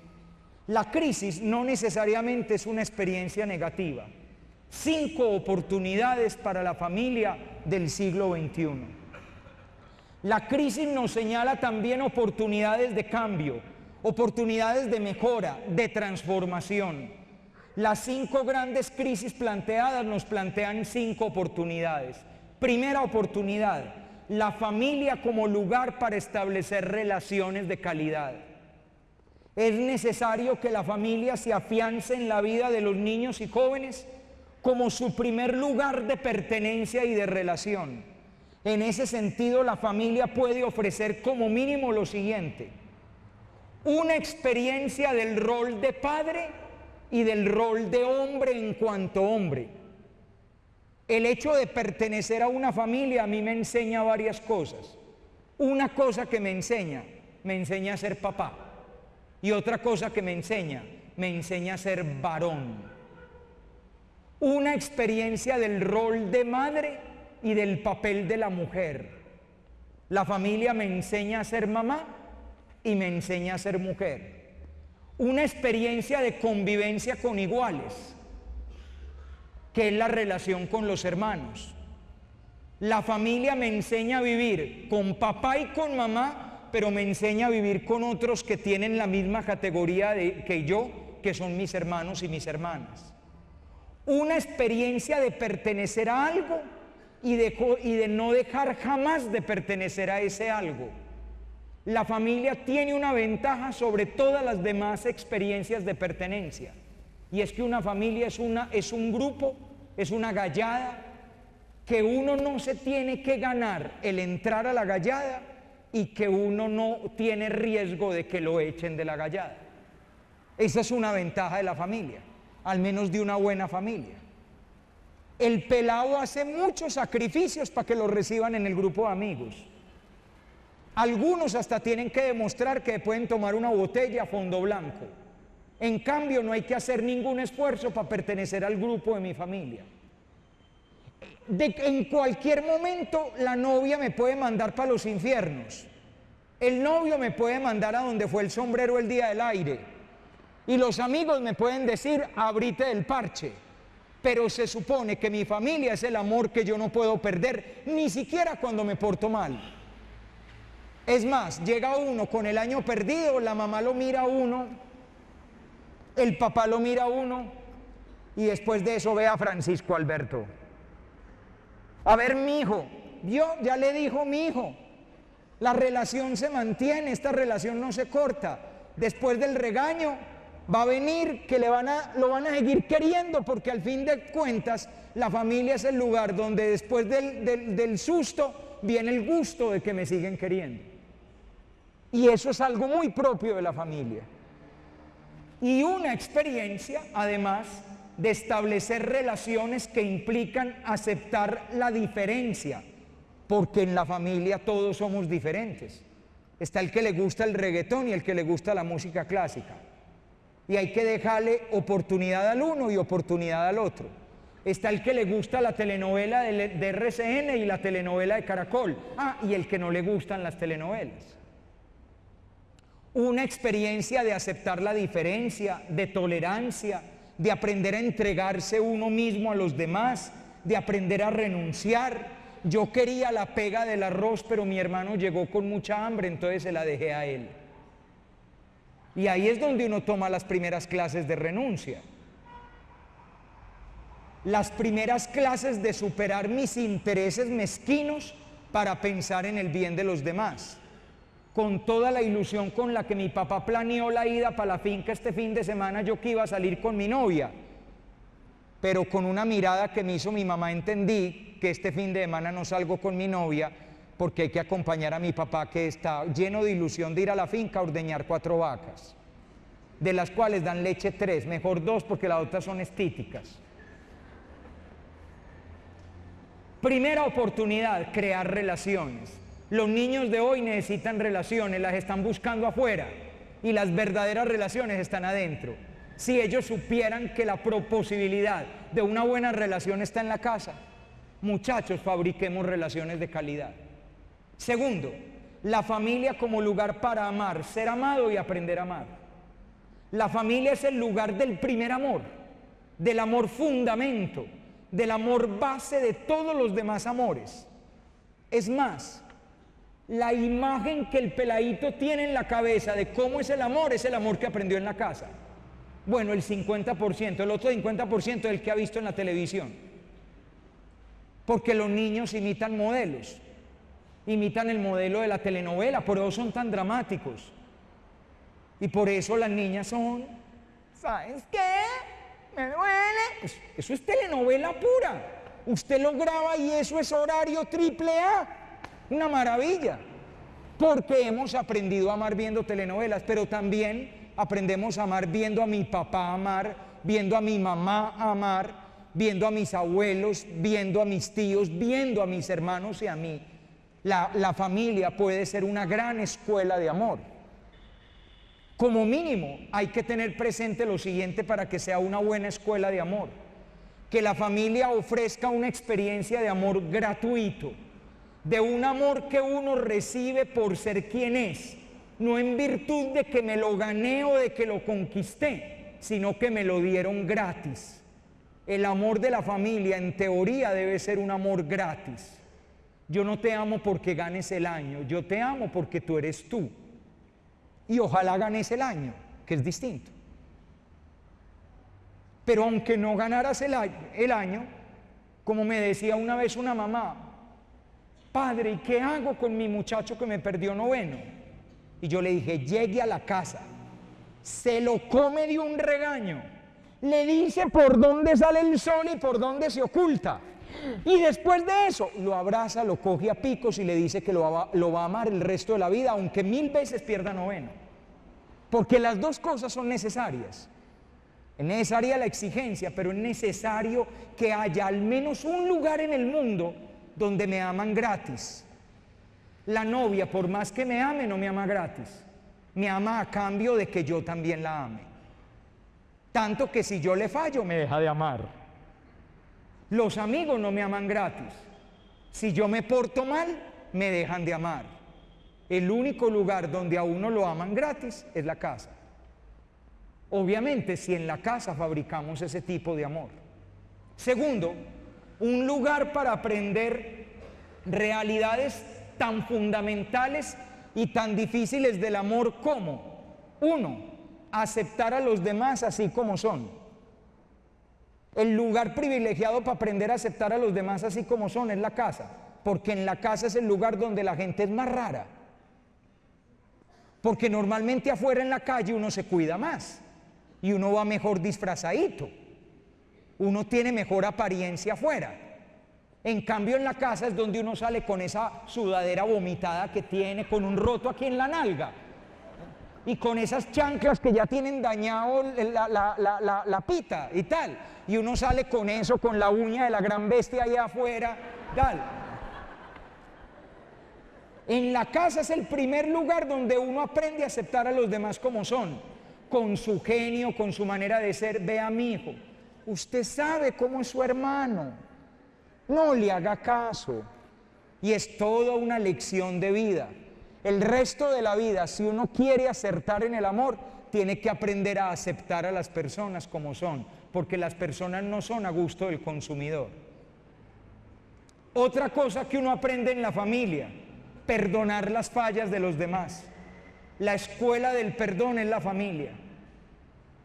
La escuela donde te enseñan a pedir perdón y a ofrecer perdón. Y si tú no aprendes a perdonar, nunca vas a poder amar. Poco dura el noviazgo en el que no haya perdón, y poquísimo dura la amistad en la que no haya perdón. Por lo tanto, la familia es una gran oportunidad para aprender a perdonar. Y vaya si hay que perdonar cosas en la familia. Ayudar a crecer a las personas, ayudar a ser mejores a los demás. Como en la casa nos conocemos, conozco de qué pierna cojean las otras personas y por eso les puedo ayudar a crecer en esos aspectos de su vida en los que cojean, justamente porque nos conocemos tanto. La familia puede ser una experiencia de realidades que hacen muy gozosa la existencia: el tiempo compartido, el cariño, los gestos de ternura, los apapachos, los besos, los abrazos, las frases de amor, los consejos, el desvelo por los demás, la levantada que uno llega tarde y ahí está el papá esperándolo a uno. eso solo lo vas a ver en la casa. Cuando vivas en una residencia universitaria, no te va a estar esperando despierto ni el portero. Vas a estar media hora tocando pito hasta que se despierta. El único lugar del mundo donde vos llegás y hay alguien despierto esperándote se llama casa, y es el lugar donde te aman. Y por eso uno no puede conciliar el sueño mientras el niño no llegue. Aprende de eso y gozate eso. Gozate ese amor. Tercero, la familia como lugar para construir la autoestima. Aunque son diversos los elementos que entran en la construcción de la autoestima, y no tenemos control de todos, y todo es importante acá, sin embargo, la familia puede ayudar mucho en la construcción de la autoestima. Como mínimo, esto más largo lo dije el año pasado, por eso voy a ir muy rápido acá. Pero como mínimo 4 claves. Primera clave: cuando tú ofreces un amor gratuito e incondicional a tu hijo o a tu hija, le estás diciendo que él o ella valen tanto que vale la pena amarlos. Por lo tanto, estás construyendo su autoestima. En cambio, cuando no les das ese amor gratuito o cuando les quitas el afecto, le haces sentir que no valen tanto. Vas a ver los niños de hoy que tienen más problemas de autoestima y son niños que no se sienten queridos por alguien de su casa. No digamos por nadie en su casa, pero por alguien. Una de las realidades más difíciles de aceptar para un niño es porque mi papá o mi mamá a mí no me quiere. A lo mejor la mamá o el papá sí lo quiere, lo que pasa es que el niño no se ha enterado. Y si el niño no se ha enterado, quiere decir que vos ponete las pilas y que el niño se entere. Porque uno por señas no se entera. Unos tenis caros no dicen te quiero. La sopa caliente encima de la mesa no dice te quiero. Vos crees que sí, pero no. Hay veces que hay que aclarar las cosas y hacerle sentir al niño que aunque yo me separé de tu mamita, eso no significa que no te ame. Te amo, te amo, te amo y te adoro. Qué oso decir eso, aunque le dé oso, le está salvando la vida a su hijo o a su hija cuando se lo dice. Segundo, una experiencia de tú eres deseado. Este año una realidad que me partió el corazón.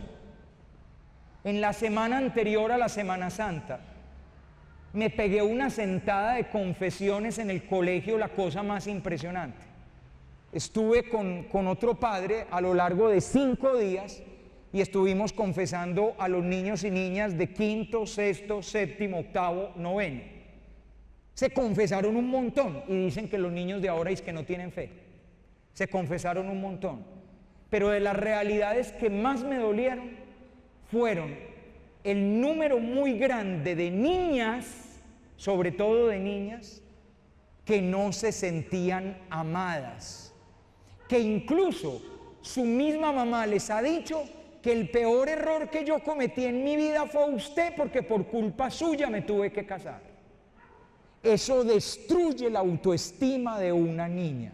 Una niña no puede seguir viviendo después de eso.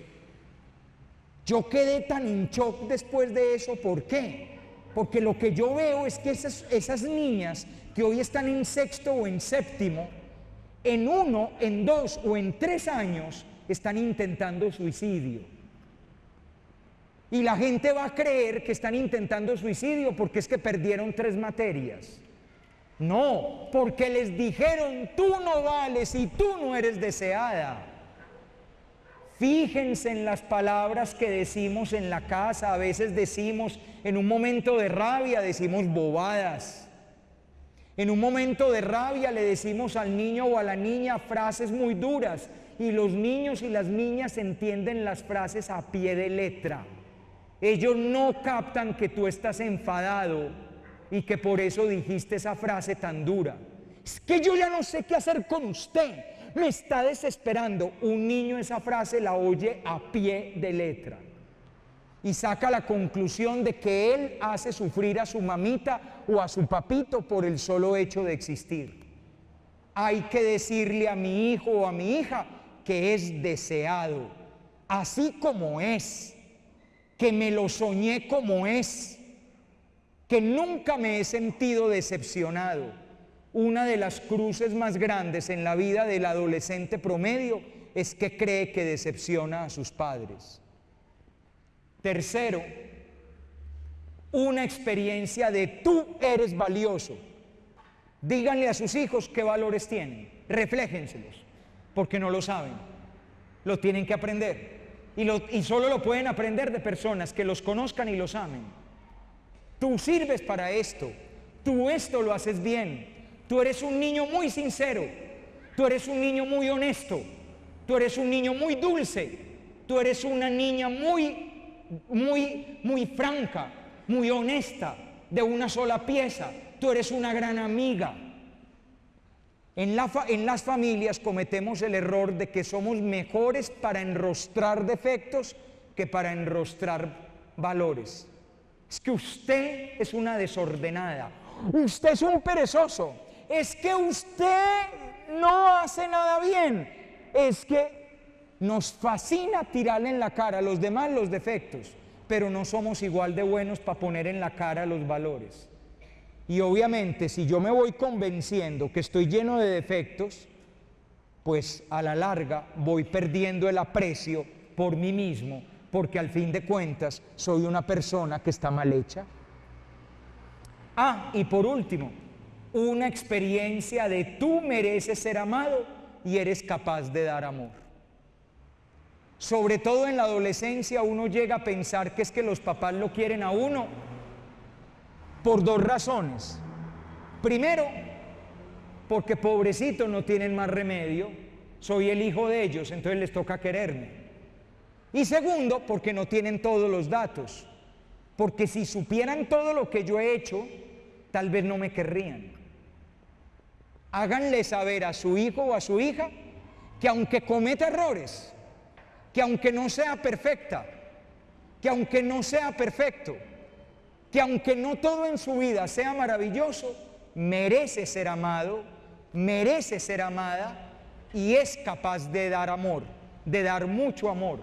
Y que ustedes no quieren a su hijo o a su hija por de malas o porque les tocó o porque no tienen todos los datos de la vida de ellos, sino que quieren a su hijo o a su hija porque son personas valiosas, bellas, que merecen ser amadas.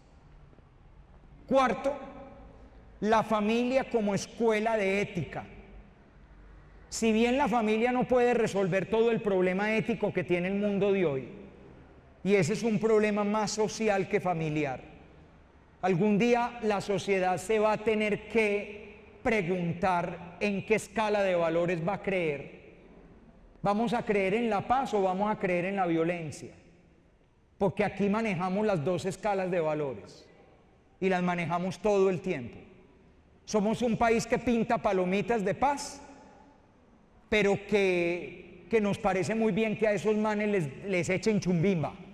Eso sí, ojalá le echen chumbimba a esos desgraciados, que les vuelen de todo. Es más, somos un país de gente que sueña con la paz, pero que los juegos de video que juegan nuestros hijos son disparándole a la gente. Yo no sé cómo de unos juegos de video que son matando gente van a resultar unos niños que sean apóstoles de la paz. Yo no sé cómo va a ser eso, no me lo acabo de imaginar. Por lo tanto, el problema ético lo va a tener que solucionar algún día la sociedad. La sociedad algún día va a tener que tomar la decisión de si cree en la honestidad o cree que vale la pena que sigamos teniendo cultura mafiosa. Que si cree en la paz o si cree que vale la pena que sigamos pagando a 2 o 3 que disparen por ahí y asusten a las chuchas que nos roban el ganado en la finca. Que si creemos en la inocencia o seguimos destruyendo la inocencia de toda la gente con este mundo pornográfico y erotizado en el que estamos viviendo. Algún día esta sociedad va a tener que tomar esa decisión. Sin embargo, la familia va, gracias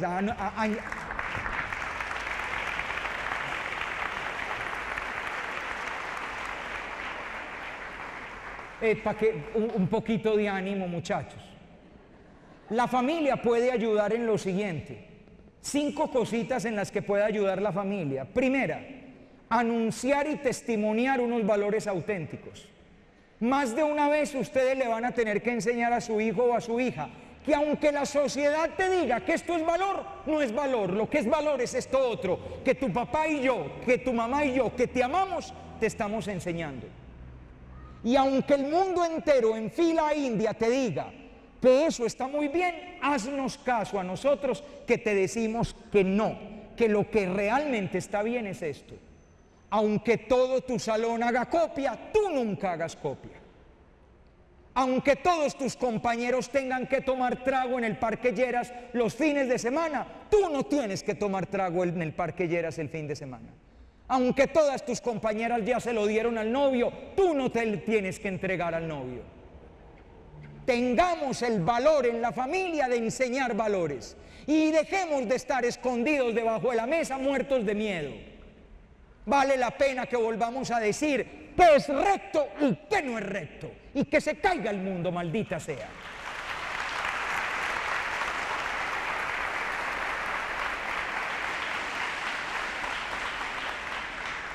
Segunda cosa que puede hacer la familia: criticar y cuestionar los valores falsos del mundo en el que están viviendo los niños.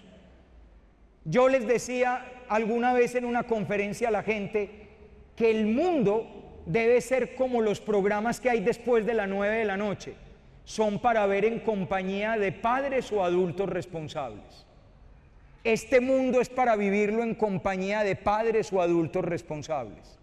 Y esos padres o adultos responsables, al lado de sus hijos o de sus hijas, les deben enseñar a analizar la realidad, a analizar los programas de televisión, a que no traguen entero, a analizar los libros que leen y las revistas que hojean, a analizar las frases que dicen los compañeritos del colegio, a enseñarles a pensar diferente, a que tengan su propio criterio y a que no se dejen lavar el cerebro por la manada, a que no se dejen pegar el lavado de cerebro general que todos están teniendo.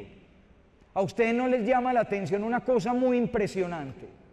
Que los muchachos de hoy todos son, usted les pregunta: mi hijo, ¿por qué se viste así? ¿Por qué se puso el piercing? ¿Por qué se puso la areta? ¿Por qué tiene esa camiseta negra con esa calavera botando babasa puesta? Ustedes le preguntan por qué puso el tatuaje y todos responden que es para ser diferentes.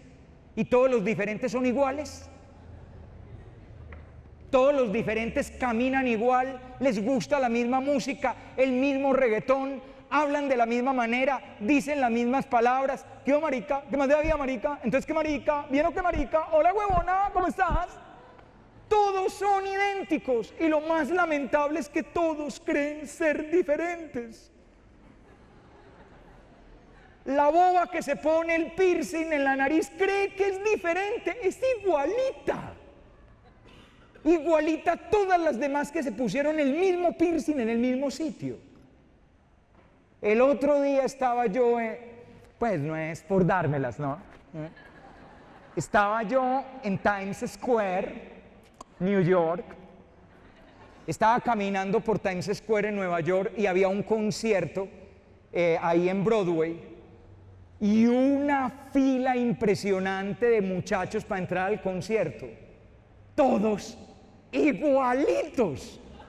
Los mismos peinados, las mismas camisetas. Es más, porque yo sabía que era Nueva York, sabía que eran gringos, pero parecían bogotanos, o paisas, o caleños. Este mundo está haciendo gente en manada. Una familia es para enseñar a pensar diferente a la manada. Enséñale a tu hijo a pensar distinto.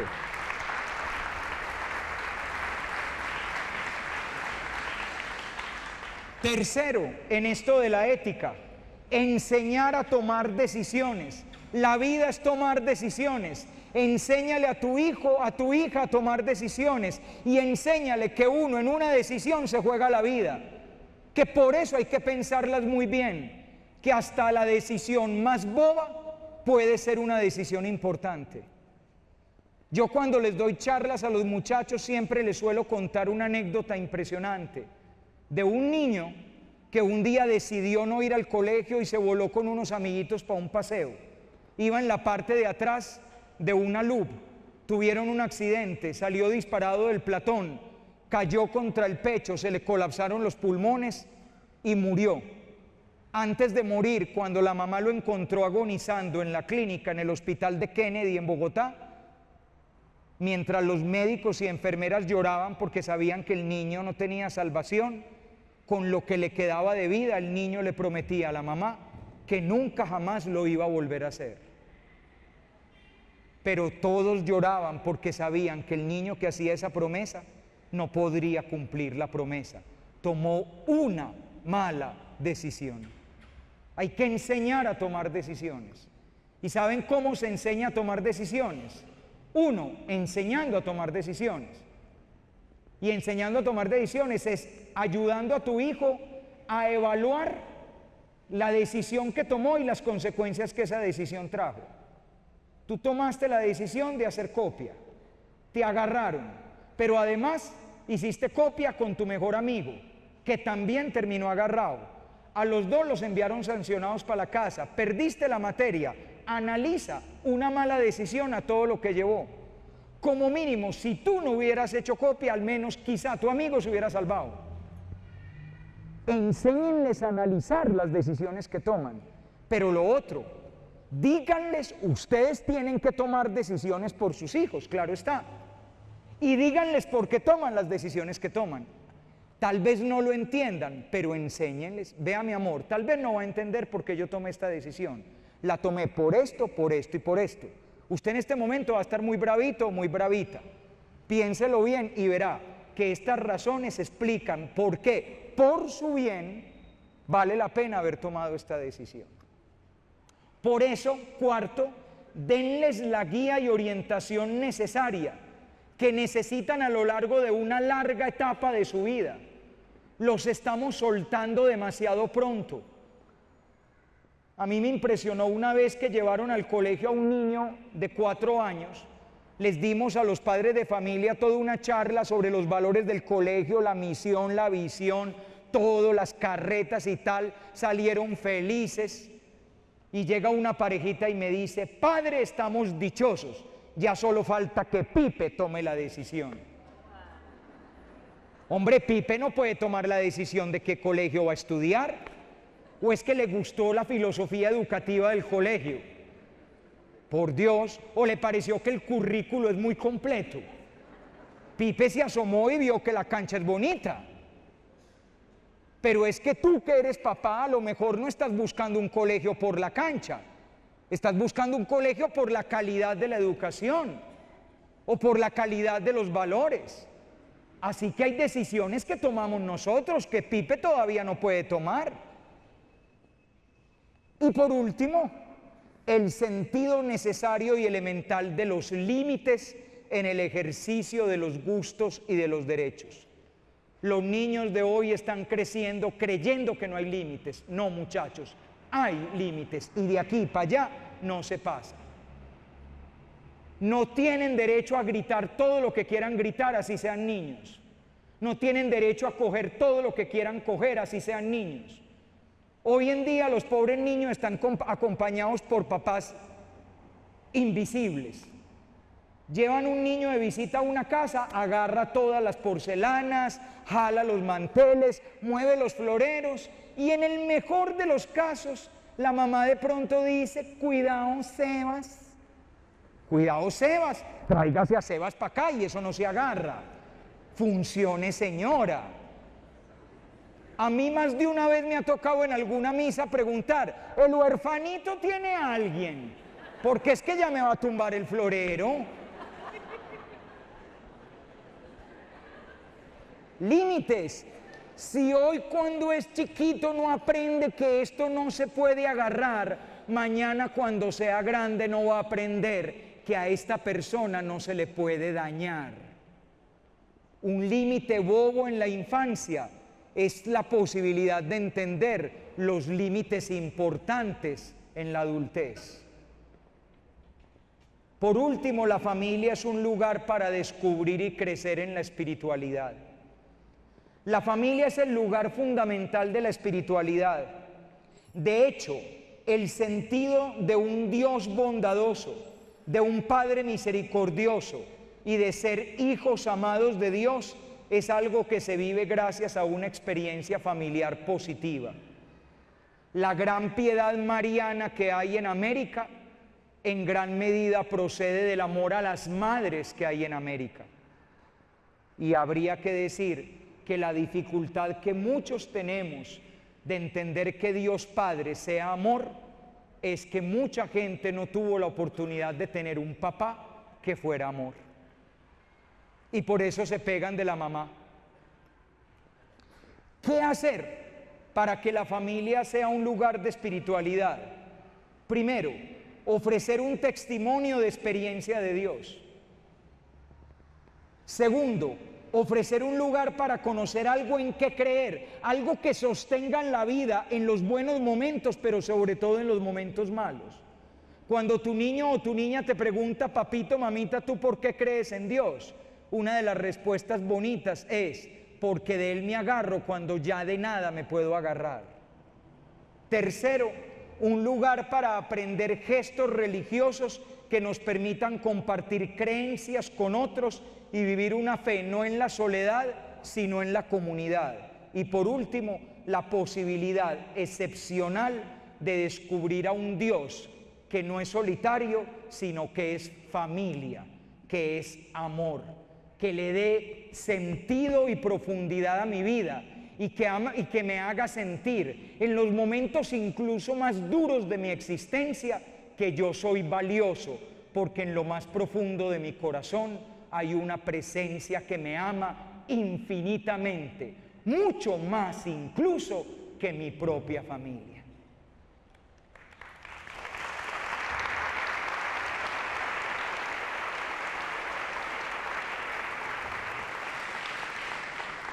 Vivimos una hora muy difícil, es verdad, pero no es la única hora difícil en la historia.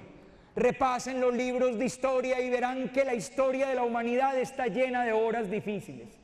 Y a mí me gusta pensar que en aquellas horas difíciles Dios suscitó hombres y mujeres maravillosos que le regalaron al mundo una nueva oportunidad y le dieron al mundo una posibilidad de salvación. Esta es nuestra hora y esta es nuestra hora difícil. Y quiero pensar que ustedes son los hombres y mujeres que Dios le regala en este momento de nuestra historia al mundo para hacer posible que en medio de la crisis sucedan cosas maravillosas y que unos niños y unos hijos y unas hijas que tal vez parecían invitados a 1000 dificultades sean invitados a la mejor hora de sus vidas. En sus manos están 1000 posibilidades, en sus manos las oportunidades, en sus manos la bella posibilidad de que nuestras familias sean un espacio de luz, un espacio para la alegría y la esperanza. Muchas gracias.